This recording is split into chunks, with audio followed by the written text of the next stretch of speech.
So the question is today, are score streaks fair in competitive Call of Duty?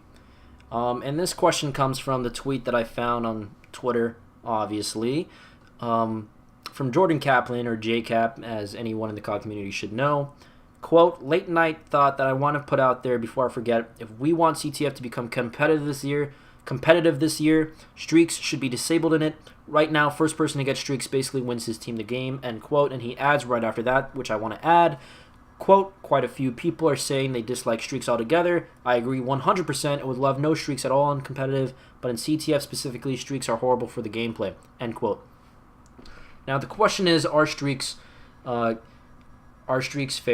Are score streaks fair in competitive gameplay? And I personally disagree with that. I don't think they are. I agree with JKAP. There are a lot of pro players putting their little 2 cents into this.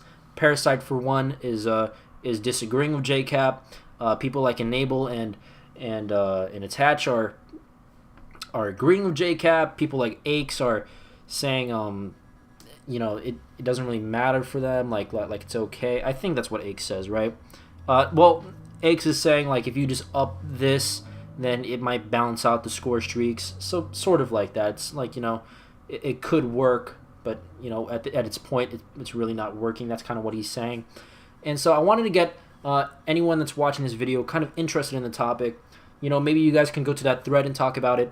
What I'd like more, though, is for you guys below to comment on what you guys think, and sort of just start this discussion in the community, because I think it's a really provocative question, especially once you start thinking about the points which I'm going to mention, and not only that, but for how long score streaks have been in competitive COD. I think almost ever since the beginning of competitive COD.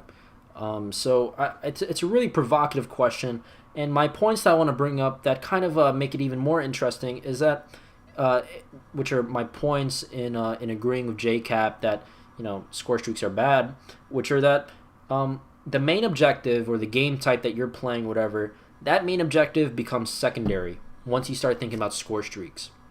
Because as soon as like how Attach is saying in this tweet, that once you get score streaks, that's basically a free 2 caps. Whoever gets the first score streaks basically gets free the first 2 caps or whatever. Once that, it's no longer about let's hold this lane. It's more about let's help our teammate get these kills.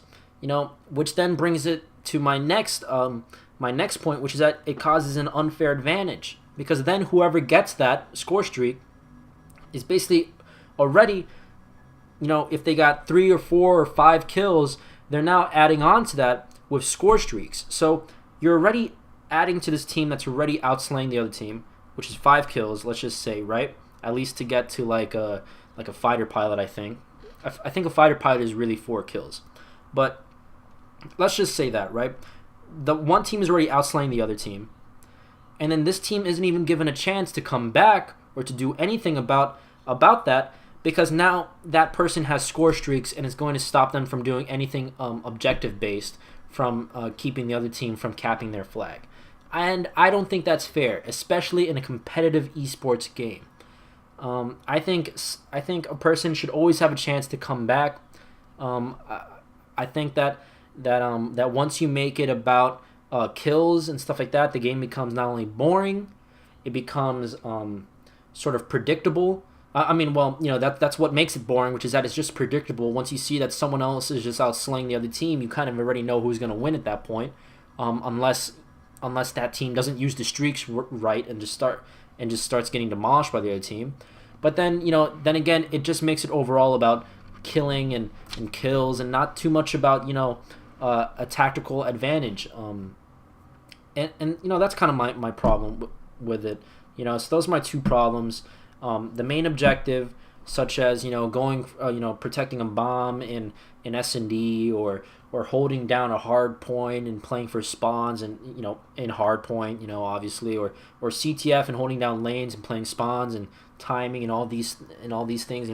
All those things get thrown out the door because score streaks are just going to bring you such an unfair advantage, which is my second point.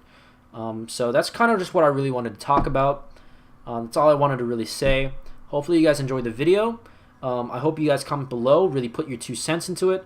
If you comment below, if you don't see anyone else comment, that's fine. I'm sure that if you're the first person to comment, a second person will comment, and we'll get this discussion rolling on, because it's a really important question in the COD community. And so yeah, if you guys enjoyed it, comment below not only with your argument, but with criticism towards me, because I'm always looking for ways to get better, guys. I will be coming out with a way soon for people to help out my channel and sort of get myself rolling on like content and everything like that. I really want this channel to be about an informational piece to all COD players out there. And yeah, so subscribe if you want more content, if you're interested in that and helping out my channel. If not, you can leave a dirty dislike and a dirty comment below. But anyway, guys, overall, I hope you guys enjoyed the video. Peace out. Have a great day.